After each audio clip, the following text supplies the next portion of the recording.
Let's go ahead and get these started here. First and foremost, playoffs. This has been coming out of players' mouths since March, and it seems a little more real now. Well, Mel, I'm sure you love Fangraphs and you love baseball prospectus and all the great content they provide. They also have their algorithms that predict win totals and playoffs. You've got Zips with Fangraphs. You've got Pacoda with baseball prospectus.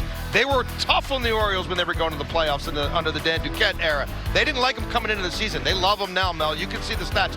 They're uniform here. Both have them about 80% chance to go to the playoffs, about 15% to win the division, between 3 and 5% to win the World Series. Both have them currently projected to be the first wild card in the American League, around 89, 90 wins. Still feels a little low to me, Mel. I don't know. I think we can go a little higher than that. But the supercomputers like the birds finally. And I like it because we've seen Tampa Bay really starting to struggle as of late. Kyle Gibson mentioned this his last time out. They're cooling off right when we're getting hot, which is the best case scenario, especially given Tampa Bay is coming up just a week from now for the Orioles. But when you talk about playoffs, you're also looking at who has that experience to really lead this team forward. And you're still looking for some guys with a little bit longer of a resume in October. Yeah, I mean, I think anecdotally we all knew coming into the year this is going to be a young team. When you dig down, it's really young. That man right there, Kyle Gibson, the only O's pitcher to appear in the playoffs. He's never started a game. 3 appearances of about 1 inning apiece.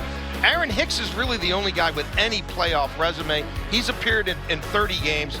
Just 6 at-bats for James McCann. 5 games for Adam Frazier last year, all with Seattle. I do wonder, Mel, if this is something that Mike Elias leans into a little bit. Maybe one more bat. When you're getting an arm, are you looking for someone who's helped get a team to the postseason and done it on the biggest stage too? Because it's a little different.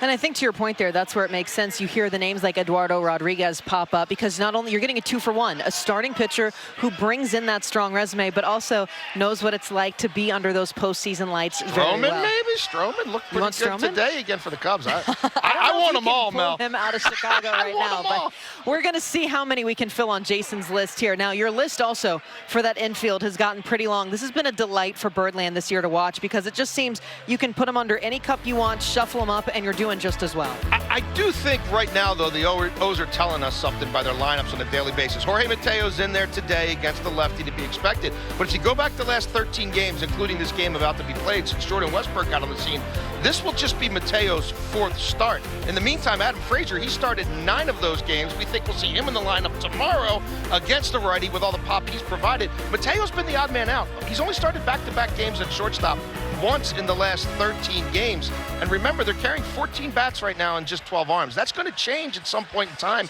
I don't get the sense a trade is imminent. I think you have to start looking at guys who have options. There's not that many of them either. Calzer, Westburg, Mountcastle, that may be where the next move comes, but they love this deep depth right now. But Jorge Mateo does seem to be the odd man out, and Gunnar playing more short.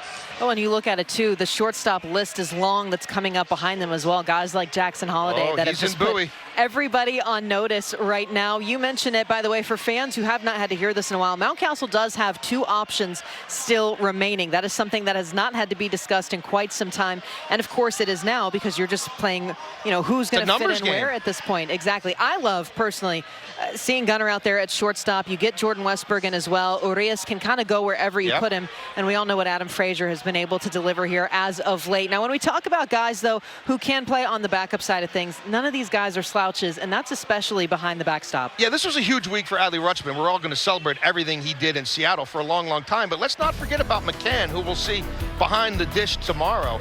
44% caught stealing rate, 3rd among all major league catchers, as you see there. He's been great defensively, maybe even a little better than they thought. And if we are going to pick nits with Adley, I guess one area where you can kind of wonder in the second half, if it improves, his accuracy of his throws are a little bit down this year. He's only thrown out 8 of 41 runners. We've seen teams trying to steal 3rd with maybe more regularity than we'd like. I asked some evaluators who've watched him. They say the pop time is identical, which it is, about 1.9 seconds to second base. But his throws are down 1.5 miles per hour on average. I wonder if that's the heavy workload that he's borne. But I also don't know, Mel, if they're taking much off his back soon. You and I have a lot to ponder during the next 9 innings of this one. Thank goodness we get all that time. And lastly, I'm going to let you go off here for a minute because this seems like that super nerd. This is the rabbit hole of the week segment. Well, I like goofy stats and goofy numbers. So a few things that have been on my mind. I was wondering, what's the Orioles' record since they debuted the Homer Hose? 51-30. Mel, they were 4-5. They weren't even 500 when they did it.